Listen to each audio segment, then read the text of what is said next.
마태복음 우리가 28장을 전부 다 보았습니다.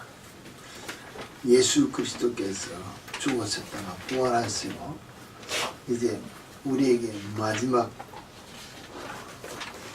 사명까지 주신 이 성경 본문을 보면서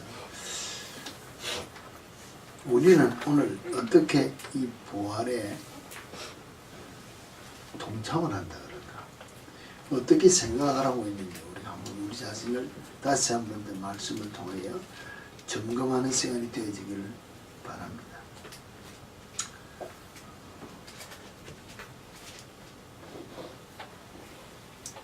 마태복음 27장 50절에서 54절에 보면 이렇게 전거되어 있습니다. 예수께서 다시 크게 소리 지르시고 영원히 떠나시니라. 이에 성소 휘장이 위로부터 아래까지 찢어져 둘이 되고 땅이 진동하여 바위가 터지고 무덤들이 열리며 작은 성도의 몸이 많이 일어나되 예수의 부활 후에 그들이 무덤에서 나와서 거룩한 성에 들어가 많은 사람들에게 보이니라. 예수 부활한 사건과 동일한 부활의 사건이 예수님에게만 일어난 것이 아니고 누구에게도 일어났습니까? 많은 사람들이 여기에 일어났다고 합니다. 무덤이 열리며 자던 성도의 몸이 많이 일어나되 그 무리 가운데서도 죽었던 성도의 몸이 많이 일어나되 예수의 부활 후에 그들이 무덤에서 나와서 거룩한 성에 들어가 많은 사람들에게 보이니라 했습니다. 그러면서 이야기하는 것이 백부장과 함께 예수를 지키던 자들이 지진과 그 일어난 일들을 보고 심히 두려워하여 이르되 이는 진실로 하나님의 아들이었도다 하면서 사실 사후에 제일 먼저 하나님의 아들인 것을 증거한 것이 로마인 이방인이라는 것입니다.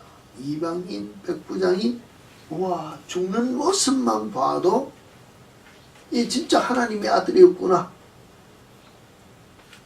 인정을 했고, 그 다음에 같이 일어나 부활에 동참했던 많은 성도들이 거룩한 성 예루살렘에 들어가서 증거를 했는데 성경에는 기록이 아무것도 없습니다. 무엇을 증거했는지 우리는 알 수 없다는 것입니다. 오늘 이 모습을 보면서 많은 성도들이 예수님 부활한 것보다 숫자적으로 봐서는 더 엄청난, 만약에 두 사람이 부활했다 합시다. 예수님보다 뭡니까? 배지 않습니까? 세 사람이 3배, 퍼센테이지는 300%, 10명이면은 100명이면 숫자도 모릅니다. 그러나 많은 성도이기 때문에 오늘 우리가 말하는 퍼센테이지로 말하면 수많은 퍼센테이지의 사람들이 부활했는데 예수 부활과는 관계없는 문제라는 것입니다.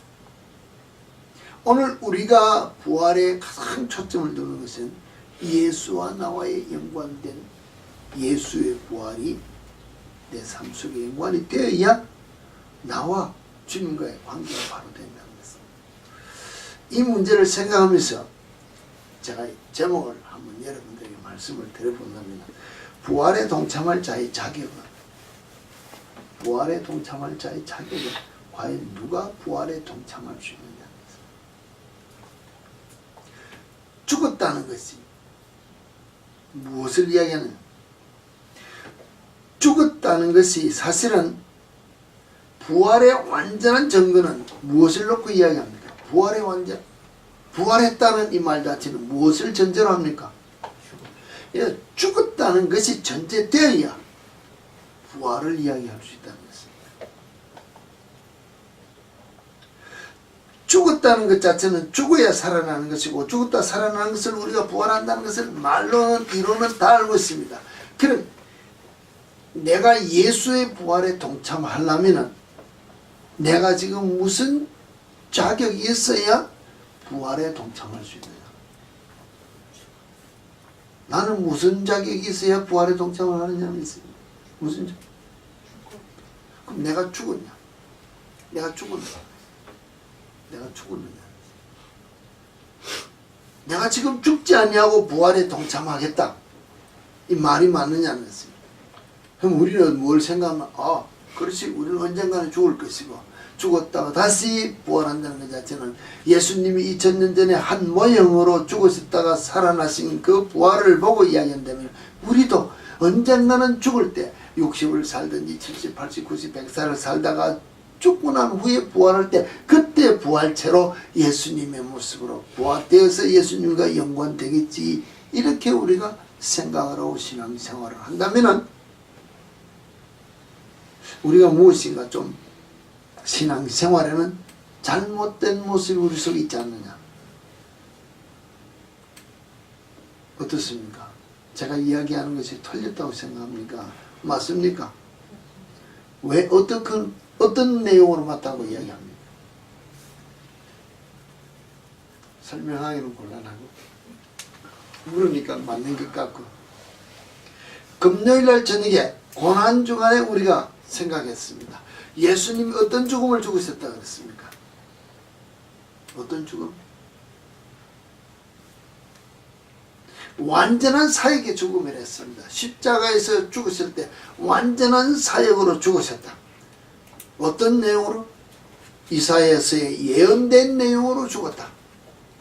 그 사역을 다 마치고 완전하게 퍼펙트하게 사역을 마치시고 죽으셨는데 그 죽음이 어떤 죽음이었나? 오늘 우리에게 예수 그리스도로 말미암아 이 땅에서 우리가 필요한 모든 것들을 하나님의 자녀의 신분에서 누릴 수 있는 8가지의 조건을 충족시키시고 죽으셨는 사역이라고 우리가 이야기를 했습니다. 그러면 우리가 이 8가지 충족을 시켜준 이 사역을 보면서 우리는 어떻게 해? 우리는 8가지 충족되어진 사건이 삶 속에서 내 속에 응답되어지는 삶을 우리가 살아야 예수 그리스도의 완성된 그 죽음을 나와 연관시키는 삶을 산다고 생각하지 않느냐는 것입니다. 예수 그리스도가 우리를 구원해 주셔서 하나님의 자녀 삼으셨다는 것입니다. 그러면 하나님의 자녀 삼으심 받은 내가 부름을 받고 택함을 받아 예수 그리스도를 믿는 구속받은 자녀로서 이 땅에 살 때 믿는 자로 삽니까? 믿지 않는 자로 삽니까? 믿는 자로 삽니다. 믿는 자로 살면은 하나님께서 우리를 향하여 말씀하신 모든 것들이 내 속에서 일어나야 됩니까? 안 일어나야 됩니까? 우리가 말하는 예수 그리스도의 완전한 구속의 역사, 사역이 내 삶에 나타나야 되느냐 안 나타나야 되느냐는 것입니다. 나타나야 됩니다. 그지? 예수 그리스도께서 우리의 질병을 지시고 채찍 맞으셔서 우리의 나음을 입었고 우리의 모든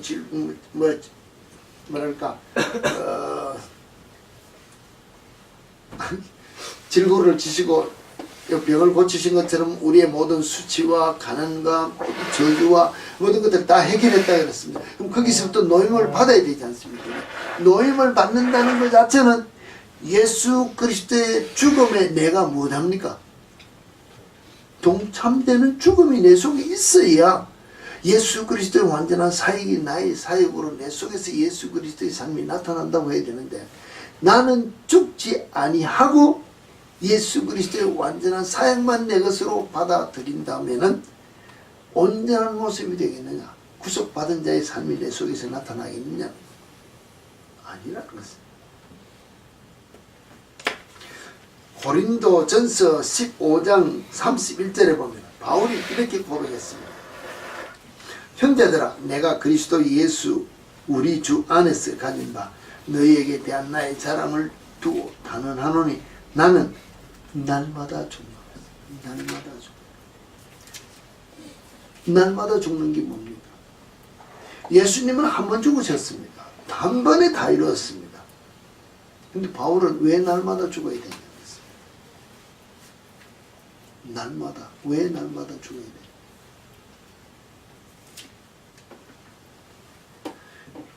날마다 죽는다는 것이 왜 날마다 죽어야 되고 무엇 때문에 날마다 죽어야 되느냐는 것입니다. 왜 날마다 죽어야 되고 무엇 때문에 죽어야 됩니까? 우리가 생각할 때는 이렇습니다. 뭐 날마다 죽는다는 것이 복음에 어떤 해당되는 우리 삶 속에서 죄된 것들이 일어날 때 그것을 일반적으로 말하면 자아적인 것, 욕심적인 것, 혈기적인 것, 뭐 교만한 것, 뭐 이런 것들, 정욕이나 탐욕이나 이런 것들이 이렇게 매일 죽어지는 이런 것도 사실 맞습니다. 맞습니다. 이런 것들이 매일 사건을 통해서 우리 속에 일어날 때 이것이 죽어야 된다는 것입니다. 근데 한 번 죽었다.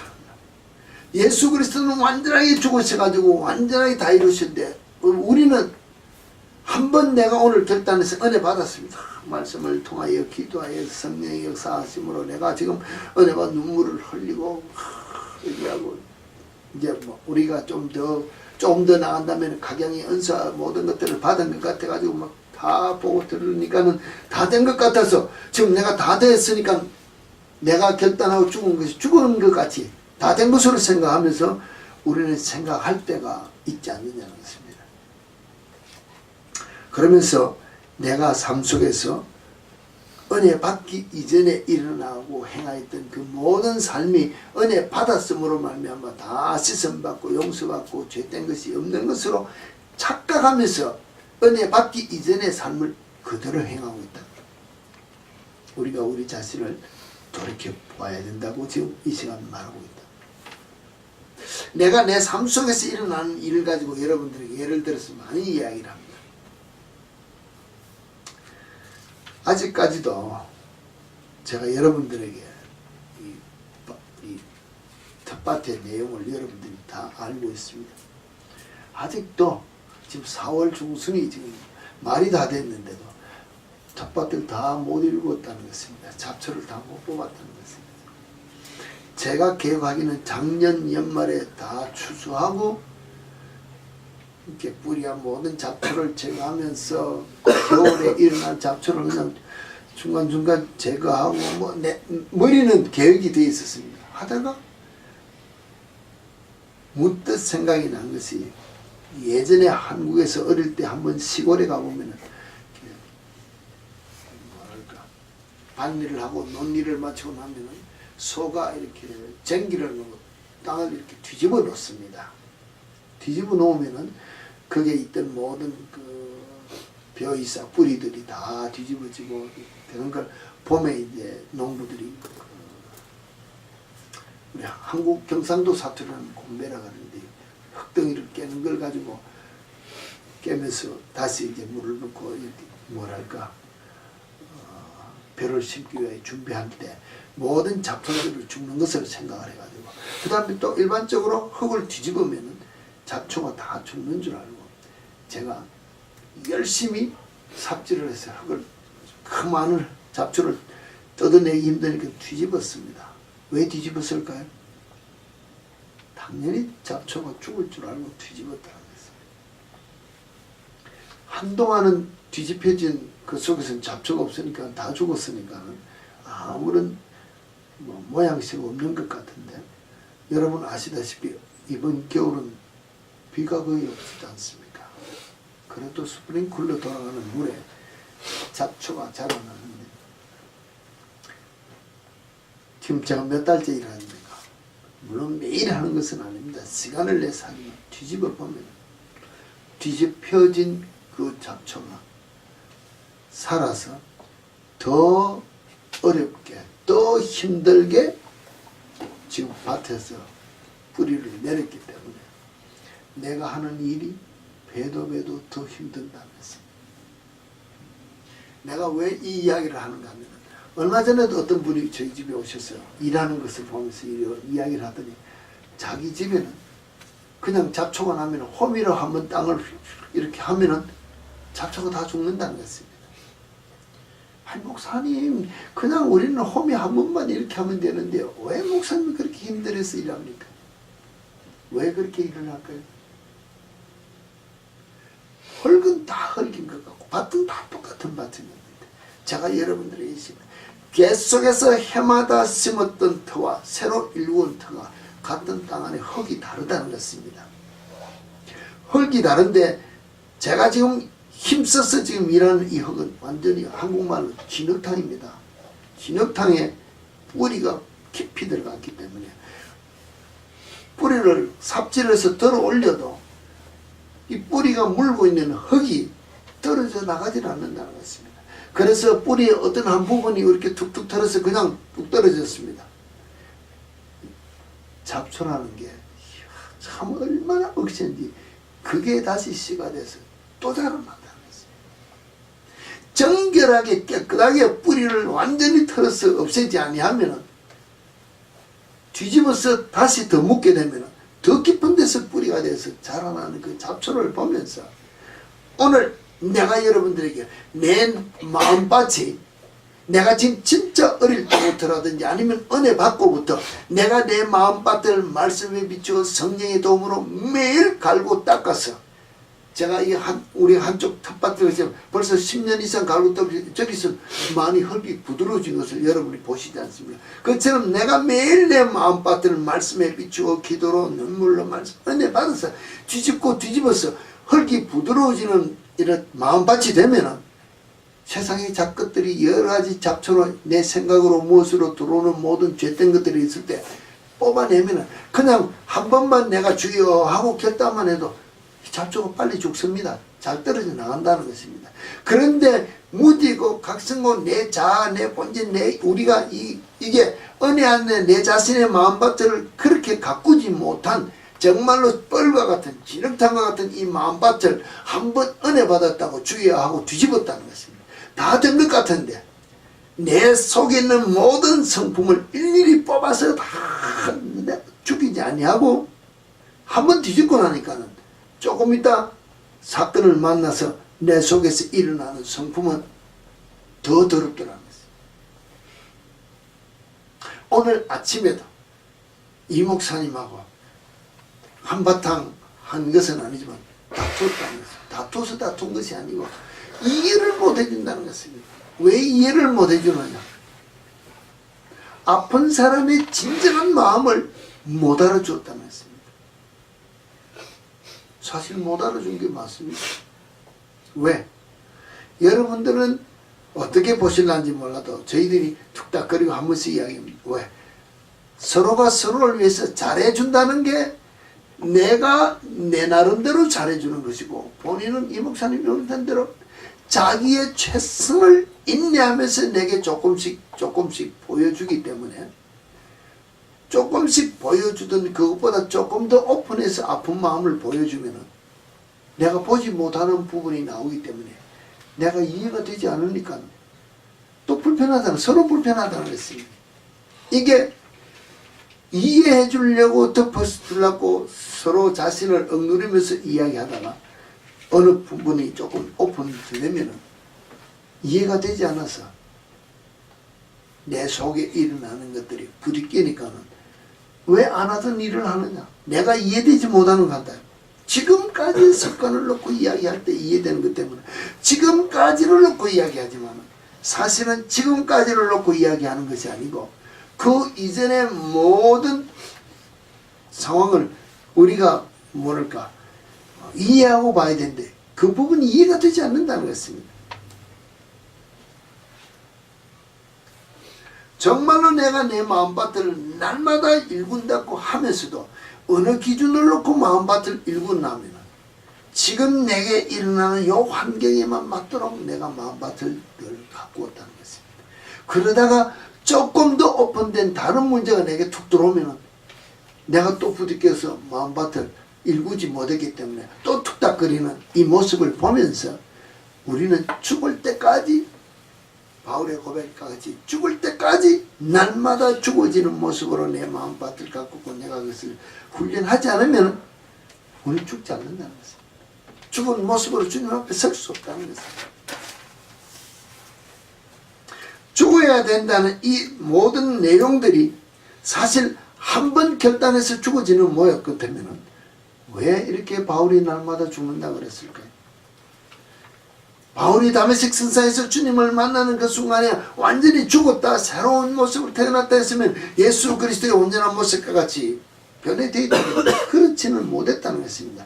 그래도 자기가 예수 닮아가기 위하여 예수 따라가는 삶을 살았다면 내가 예수 그리스도를 본받는 같이 너희도 나를 본받는 자의 삶을 살으라고 이야기한 것이 우리에게 주는 교훈이라 그런다면 예수 닮아가는 삶이 무엇을 통하여 우리에게 주는 삶이라고 생각합니다. 무엇을 통하여? 그 이야기를 하면서 제가 뭡니까? 폴 워셔 목사님의 결혼에 대해서 우리 교회 사이트에 나온 글을 제가 여러분들 보신 분도 있으시다고 하지만 안 보신 분도 있을 줄 믿습니다. 그러나 제가 여러분들에게 다시 설명하고 싶은 것은 그분이 비유한 내용 중에 하나가 여러분이 예수 그리스도를 닮아가기를 원한다고 기도하는 사람 있습니까? 해봤습니까? 안 했습니까? 했어요. 예수 그리스도를 닮아가기를 원한다. 주여 내가 예수 닮기를 원합니다. 예수 기도했다는 것입니다. 그러면 훈련 시킨다는 것입니다. 훈련 어떻게 시킨다 했습니까? 결혼을 통해 훈련 시킨다고 했습니다. 나의 가장 더럽고 추한 나약한 부분을 보는 사람이 누구냐? 내 아내라는 것입니다. 내 남편이라는 것입니다. 우리는 결혼을 한다는 것 자체가 가장 내게 좋은 거, 필요한 거, 이야기를 한다는데 사실은 그 목사님의 예를 들어서 우리에게 이야기하는 것은 나의 가장 예수 닮는 부분으로 살아갈 부분을 훈련하기 위하여 내 성질을 죽일 사람을 내 앞에 붙여준다는 것입니다. 그럼 나쁘게 좀 이렇게 극적인 표현을 한다면 제일 내 성품을 건드리는 그 사람이 내 아내가 돼야 내가 그것 때문에 못 견디는 게 아니라 그것 때문에 내가 죽어지고 변해져서 내가 예수 닮아간다고 그리 이야기한다는 것입니다. 근데 우리는 마음에 안 들면 이혼? 마음에 안 들면 그냥 내 화로 그냥 내 성품 다 푼다는 것입니다. 언제 예수 닮아갔냐는 것입니다.